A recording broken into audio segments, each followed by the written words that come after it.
ప్రస్తుతం మనతో పాటు సుప్రసిద్ధ జ్యోతిష్య వాస్తు పండితులు బ్రహ్మశ్రీ డాక్టర్ నాయకంటి మల్లికార్జున శర్మ గారు ఉన్నారు. గురువుగారితో మాట్లాడేద్దాం. నమస్కారం గురుగారు. నమస్కారం. గురుగారు, 2026 జనవరి మాసం కన్యారాశి వారి పరిస్థితి ఏ విధంగా ఉండిపోతుంది, ఎట్లాంటి జాగ్రత్తలు తీసుకోవాలి? ఓం శ్రీ గురుభ్యో నమః. ఓం శ్రీ మాత్రే నమః. కన్యారాశి వాళ్ళ యొక్క ఫలితాలు జనవరి నెలలో చాతుర్గ్రహ కూటమి ధనస్సు రాశిలో మకర రాశిలో సంచారం అనేది జరిగింది. అంటే ధనస్సు రాశిలో మకర రాశిలో సంచారం జరగటం వల్ల ఎలాంటి ఫలితాలు ఉండబోతున్నాయి, అలానే శని మీనరాశిలోను, గురువు మిథున రాశిలో వక్రగతిలోను, అలానే రాహు కుంభరాశిలోను, కేతు సింహరాశిలో సంచారం చేయటం జరుగుతుంది. ఇక్కడ ఆ సంచారంతో పాటు ప్రత్యేకంగా రవి బుధ శుక్ర కుజులు ధనస్సులోను మకర రాశిలోను సంచారం చేయటం జరుగుతుంది. ధనస్సు ఒకటి, మకరం ఒకటి. చాతుర్గ్రహ కూటమి 4 గ్రహాల యొక్క కంజంక్షన్. మరి కన్యారాశి వాళ్ళకి ఎలా ఉండబోతుంది అంటే, కన్యారాశి వాళ్ళకి దశమ స్థానంలో గురువు యొక్క సంచారం వక్రగతిలో ఉండటం వల్ల లాభాలు కలిగే అవకాశం ఉంది. ఎలాంటి లాభం? సహజంగా అందరూ అనుకునేది ఏంటంటే, గురువు ధనకారకుడు, సంతానకారకుడు, లాభకారకుడు, భాగ్యకారకుడు, యశస్సుని, కీర్తిని, ప్రతిష్టలని, విద్యని అన్నీ ఇచ్చే ఆయన యొక్క పోర్ట్ఫోలియో అనేది ఒక చీఫ్ మినిస్టర్ సమానం. అంటే నవగ్రహాలన్నీ financial minister, home minister, excise ministers, ఇలాంటి పోర్ట్ఫోలియో ఉంటుంది. కానీ చీఫ్ మినిస్టర్ ఎవరు అంటే ఇందులో గురువు. ఉదాహరణకి శుక్రుడు ఫైనాన్షియల్ మినిస్టర్ అనుకోండి, కుజుడు వచ్చేటప్పుడు రెవెన్యూ మినిస్టర్ అనుకుందాం కాసేపు. ఇలా ఒక్కొక్క గ్రహము, రాహు హెల్త్ మినిస్టర్ అనుకుందాం కాసేపు. ఇలా అనుకుంటే ఎగ్జాంపుల్లో గురువు యొక్క పాత్ర విశేషమైంది. అంటే గురువు అన్నీ బాగుంటే మిగతా వాళ్ళందరినీ కూడా ఎక్కువ ఓవరాల్గా కవరప్ చేస్తాడు. కన్యారాశి వాళ్ళకి గురువు బాగున్నాడు, గురువు దశమంలో ఉండి వక్రస్థితిలో ఉన్నాడు అని అంటే తన యొక్క వెనక భాగాన్ని చూస్తున్నట్టు, భావాన్ని చూస్తున్నట్టు, అంటే సుమారుగా భాగ్యస్థానంలో ఉన్నట్టు అర్థం. అందువల్ల ధనపరంగా ఇబ్బందులు లేకుండా ఉంటాయి, ఫైనాన్షియల్ పరంగా డెవలప్మెంట్స్ ఉంటాయి. అలానే నిరుద్యోగులకు మంచి ఉద్యోగ అవకాశాలు బాగా ఎక్కువ ఉంటాయి. షేర్ మార్కెట్లో కానీ ఫైనాన్షియల్ పరంగా కానీ పెట్టుబడులు పెట్టిన వాళ్ళు, ఓవరాల్గా వాహనాలు అమ్ముతున్న వాళ్ళు కానీ, 2 వీలర్స్ అమ్ముతున్న వాళ్ళు కానీ, అలానే విద్యాశాఖలో ఉన్న వ్యక్తులు కానీ, అలానే ప్రింటింగ్ ప్రెస్ కానీ, స్టేషనరీ కానీ, పూజా స్టోర్స్ కానీ, యూట్యూబ్ ఛానల్స్ కానీ, ఏ అయితే రంగాల్లో ఉన్నారో ఆధ్యాత్మికవేత్తలతో సహా వీళ్ళందరికీ లాభాలు కలిగే అవకాశాలు ఎక్కువ ఉంటాయి. అంటే కన్యారాశిలో జన్మించిన వాళ్ళందరికీ కూడా జనవరి మాసంలో చాలా అద్భుతంగా ఉంటాయి. సంతానం లేకపోవటం, సంతానం సంపదప్రదం అన్నారు. సంతానం లేకపోవడం కొంతమంది జరుగుతుంటుంది, ఇన్ఫెర్టిలిటీ ఇష్యూస్ అంటారు. సంతానం కలిగే అవకాశం అనేది వీళ్ళకి కలుగుతుంటుంది.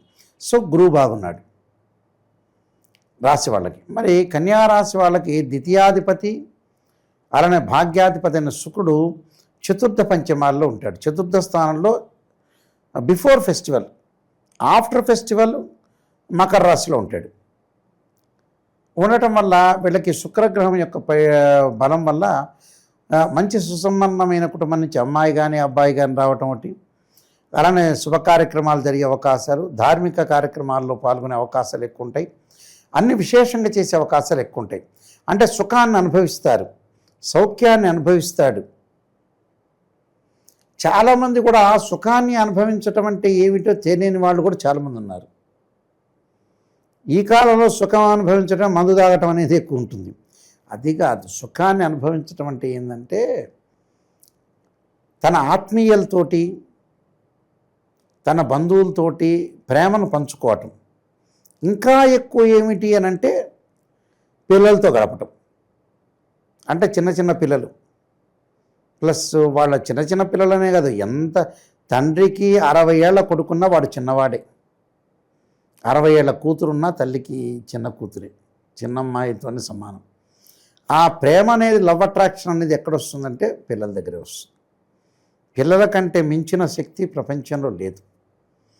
అసలు మనిషి పుట్టించడానికి కారణం, మనిషి ఇంటర్ కోర్సులో పాల్గొనడానికి కారణం, డబ్బు సంపాదించడానికి కారణమే పిల్లలు. పిల్లలతో ఆనందంగా ఉండాలి. అందువల్లే తొందరగా పెళ్లి చేసుకునేవాళ్ళు పాత రోజుల్లో.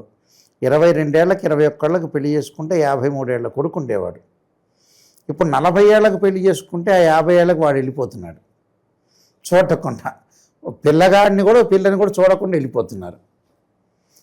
ఏం సంపాదించి ఎవడికి పెడతాడండి ప్రపంచంలో తీసుకెళ్ళి ఆ మూసీ నదిలో వేయటం తప్పితే. అలాగా ఆయన ఆశ చావల.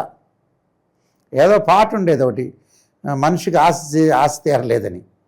అలానే ఇక్కడ ఏమవుతుందంటే ప్రత్యేకంగా ఈ రాశి వాళ్ళు వివాహాది శుభ కార్యక్రమాల్లో లగ్జరీగా అనుభవించే అవకాశాలు ఎక్కువ ఉండటం ఒకటి, సంతానపరంగా ఇబ్బందులు లేకుండా ఉండటం, బంగారు ఆభరణాలు కొనుగోలు చేసే అవకాశాలు ఎక్కువ ఉంటాయి.